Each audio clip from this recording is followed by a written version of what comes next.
Hello again, everyone. This is Collocations Part 16. This is the 16th video in my collocation series, and like the others, I'll present 5 commonly used collocations to you numbered 76 to 80. But first, I'll give you the opportunity to guess the appropriate word or words to complete each one. Then I'll give you the answers and provide you with additional examples for each one. I also recommend that you pause the video at each question in order to give yourself some extra time to think of the answers. So, are you ready?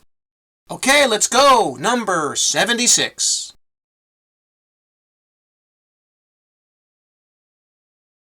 And the answer here is C, overcome. Overcome difficulties. And the example is, if we work together on this project, I'm sure we'll be able to overcome any difficulties that we may encounter. All right, so if you overcome difficulties, it means that you successfully deal with them or even control them.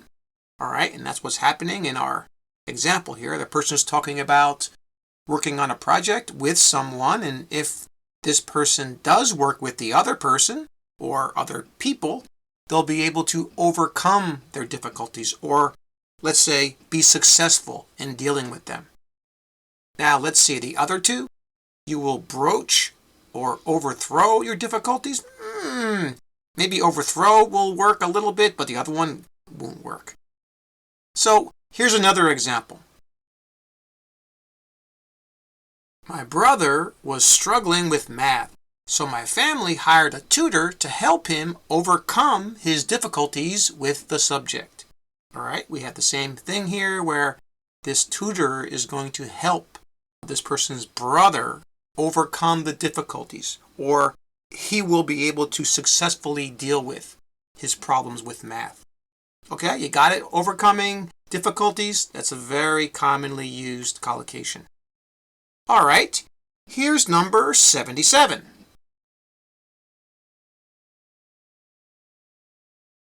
And the answer here is B, barrier. The collocation is barrier to success.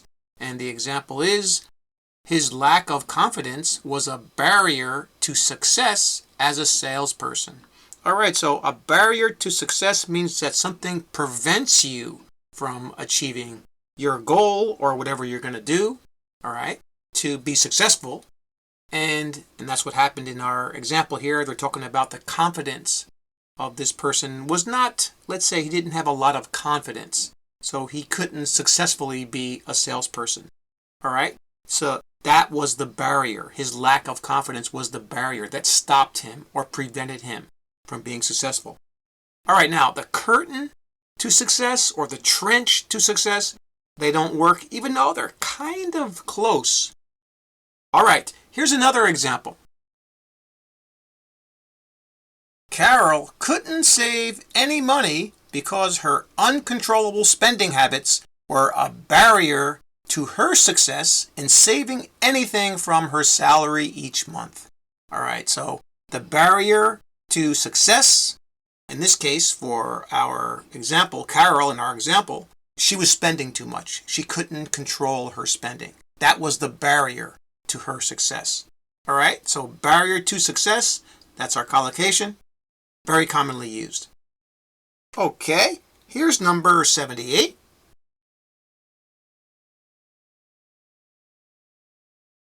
And the answer here is C, exposure.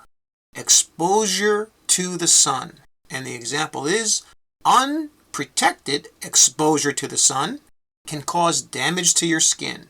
All right, so if you're exposed to something like the sun, you're open to it, or there's nothing stopping something from affecting you.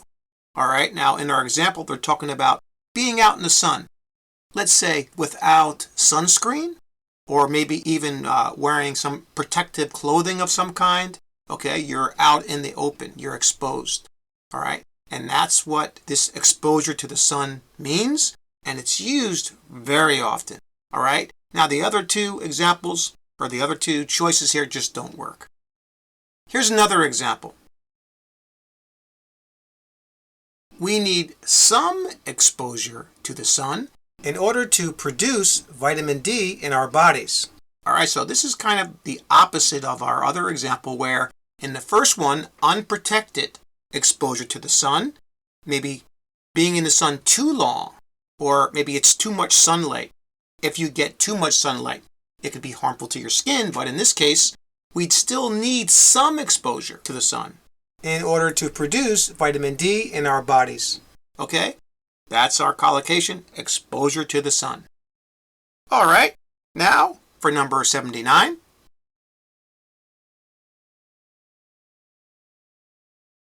And the answer here is A, rise. Something is on the rise. And our example is, the police say that crime is on the rise in that part of the city. All right, so if something is on the rise, it means that it is increasing. In our example, they're talking about how crime is increasing in a certain part of the city. We even say that crime is going up. We use that, all right, meaning that it is increasing or something is increasing. All right, the other two, a boost or a session, they're close to rise, but they're not used in this kind of a collocation. All right, so if you did use them, you know you're right, but it's not a natural way to use the language. Okay, here's another example. Our boss was very happy because the profits from our new software product were on the rise. All right, so something is on the rise, it is increasing. So the profits in this case, in this example, are rising, they're going up. So that's why the boss was very happy. And now for the final collocation, number 80.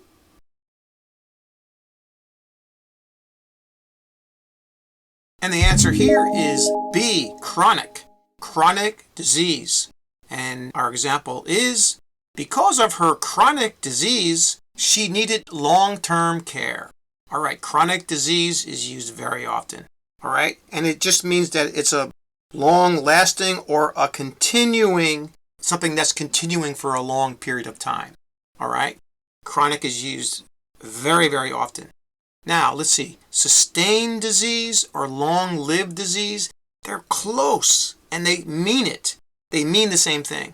They're not used as often as chronic diseases, so that's the more common way to use this phrase.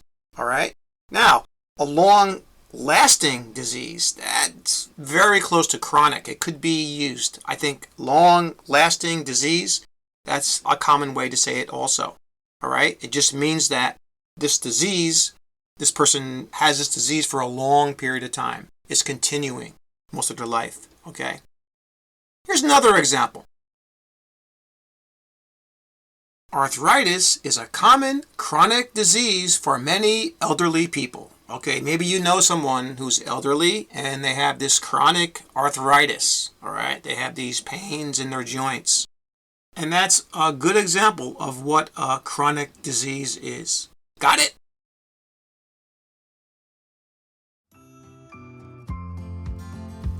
That's all for this video. Thanks again for subscribing, and please like and share this video if you get a chance.